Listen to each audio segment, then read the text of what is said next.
Pag-usapan natin, posible lang po mga gamot, merong mga supplement, merong mga chemical na posible lang makasira sa atay. Ang point ko po, pag nireseta ng doktor, binibigay sa inyo itong mga listang gamot na ibibigay natin, itutuloy naman natin. Pero at least alerto tayo, alerto rin yung doktor, itong particular na gamot, pwede palang makasira sa atay in a small percentage. Siguro 1%, 2%, lagi pong ganoon eh. Lahat naman ng gamot, titignan mo, may side effect ba? Kung di ka nagka-side effect, hindi ka kasali sa 1% na may side effect, di okay lang. Pero kung nasama ka doon, eh alam nyo, unknown pala to na nakakasira sa liver. Tingnan natin ha. So consult your doctor. Pag ano nireseta, ano yung tamang dosis, yun ang iinumin. Kadalasan yung nagkaka-liver problem dahil sa gamot, over the counter, sariling inom at na-overdose sila. Ang tawag dito, toxic liver disease or toxic hepatitis, pwede sa gamot, pwede may ilang supplement din, may chemical, may solvent, may alcohol, syempre alak, nakakasira ng atay. Yan po, nasisira yung atay. Ano ang sintomas na naapektuhan yung atay? Let's say may ininom kayong gamot. Nasusuka, okay, sumusuka, nagbabago kulay ng ihi, nagda-dark urine, at naninilaw, jaundice. Pag nanilaw, ayun, may sira na yung atay. Medyo serious na yon. Ito mga symptoms ng liver damage kung sa gamot. Sumasakit ang tiyan, masakit dito sa right side, namamaga yung atay, nausea and vomiting, ayan o, sa right side. May nilalagnat, may inaantok, may naninilaw ang mata at balat, at very yellow ang urine. Minsan nadi-disorient. Okay? Meron ding mga rashes yung iba. Umpisa na natin ha. Posible lang to. Okay? Hindi ko sinasabi, tigil yung gamot. Kailangan yung gamot. Pero ganyan po talaga kami mga doktor eh. Let's say amlodipine, ang gandang gamot sa high blood, binibigay ko sa lahat. Pero may 2%, 3% nagmamanas sa amlodipine. So pag nagmanas ka sa amlodipine, ay baka ipapalit ko sa iba. Aspirin, ang gandang gamot. Yung iba nag-allergy. Nag-allergy. So titigil mo yon. Pero itong mga gamot na ililista ko, medyo known sila, kilalang babantayan yung atay natin. Some medications nakasira. Number 1, simpleng paracetamol, acetaminophen. 'Di ba ito pinaka-safest na gamot, 'di ba? Safe nga siya na gamot, pero nakita nila sa pag-aaral, pag merong na-admit sa ospital, ang problema tinamaan yung liver, ito yung pinaka-common na may kasalanan. Bakit? Paracetamol kasi lahat tayo umiinom eh. Lahat nagkakalagnat, tanda, bata. Lagi na sa bahay itong gamot na to. Kaya minsan, kung merong gustong mag-over na inom, ito yung nakukuha nila na available. Ito yung ginagamit. So, sa normal dose, okay dapat ang paracetamol. Walang kaso. Pero pag nasobrahan, na overdose, liver ang tatamaan. May a few instance, kahit daw sa normal dose, bahagya tumataas yung liver enzymes, yung SGPT, SGOT, medyo natatamaan konti, tapos nawawala din naman. Kaya sabi ko nga, pag nireseta ng doktor, yun lang ang time na iniinom sa tamang dose lang. Okay? Number 2, ito, aspirin, pwede rin mag-cause pala ng liver problem. NSAIDs, pain reliever. Lagi ko naman pinapahid ba? Pain reliever, mga ibuprofen, mefenamic acid. Pag nireseta ng doktor, baka 3 days, 1 week, o tigil mo na. Pero, ang pain reliever, lagi ko sinasabi sa inyo, ba? Pwede makasira ng kidney, pwede makasira ng tiyan, ma-ulcer, at pwede rin makasira ng atay, liver. Pero, kailan siya nakakasira? Pag matagalang iniinom, pag sariling inom na lang, pag high dose ang naiinom, nasosobrahan ng dose. Ayan o, ginagawa. Minsan yung iba dyan, konting sakit ng ulo, pain reliever agad. Mas maganda po, hindi. So sasabihin nyo, Doc, hindi nila ako iinom. O pwede ka hindi uminom. Pero the point is, hindi naman sa lahat ng tao eh. Maybe 99% ng tao walang problema.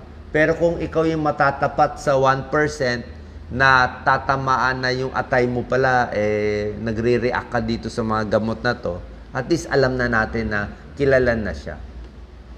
Ibig sabihin na pag-aralan siya, known siya na bantayan ang liver. Ito pa, okay? Ang daming mga gamot, okay?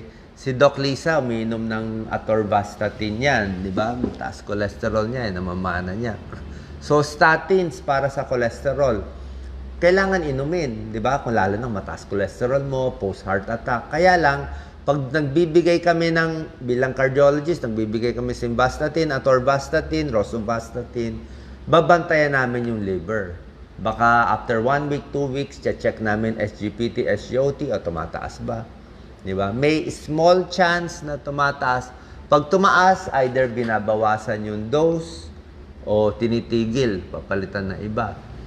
Mga antibiotics, merong known na posible lang naman, mga coamoxiclav, erythromycin.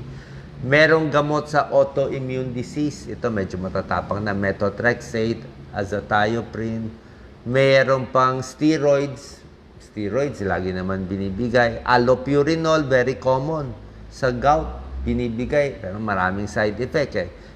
The point is, ito pa, antiviral drugs. TB, gamot sa TB. Pag nagbibigay kami ng gamot sa TB, di ba, 6 na buwan yan, apat na klaseng gamot, di ba, iniinom.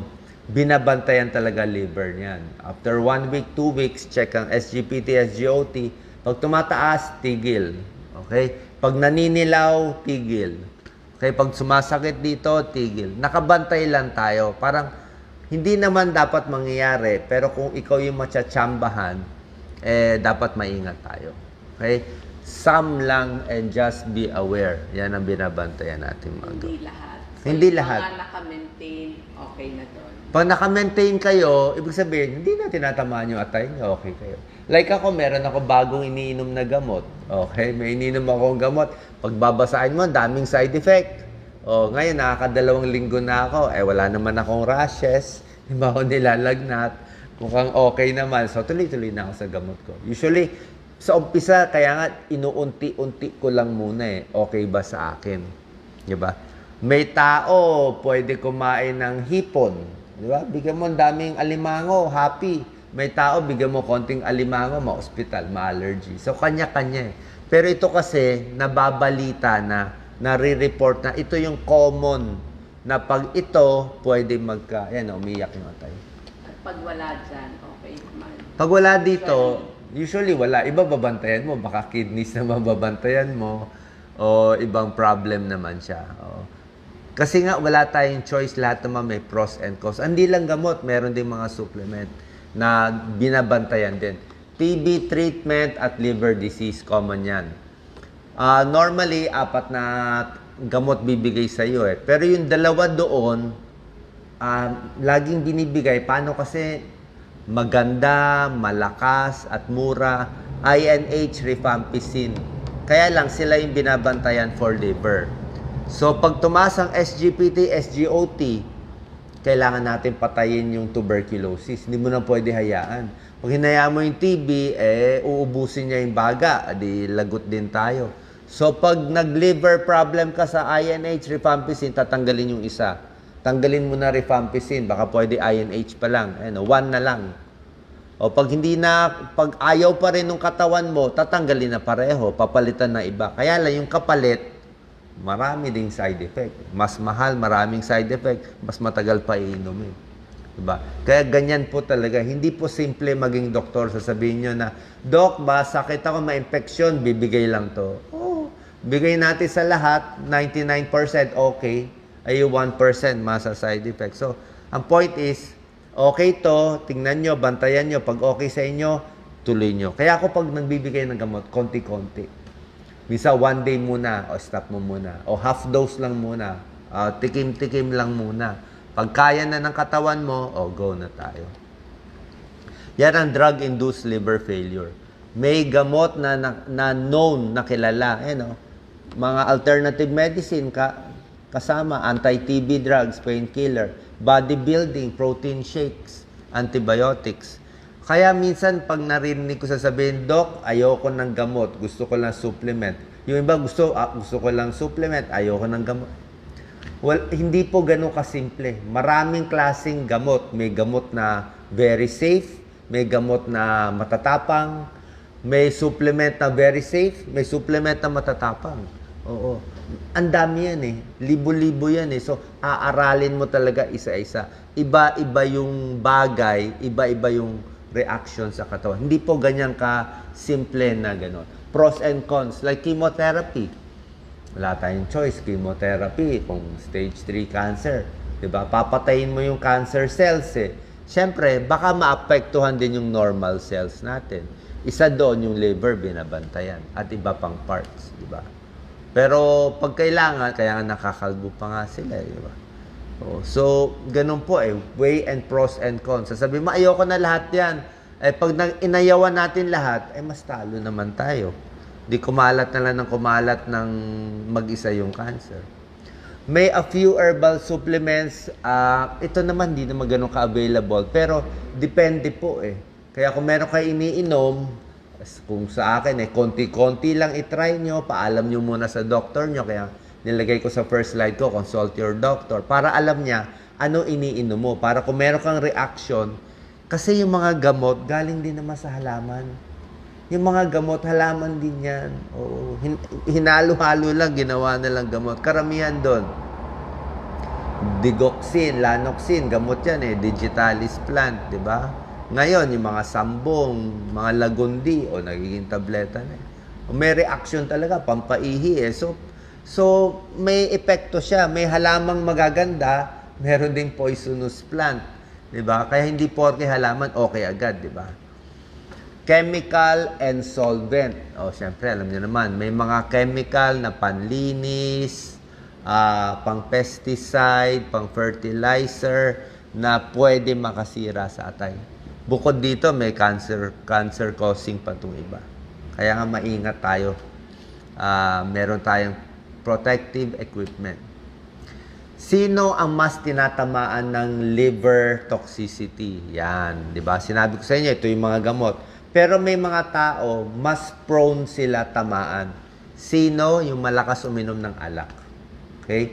Pag alcoholic ka, malakas ka uminom ng alak. Siyempre yung alak mismo nakakasira na sa atay.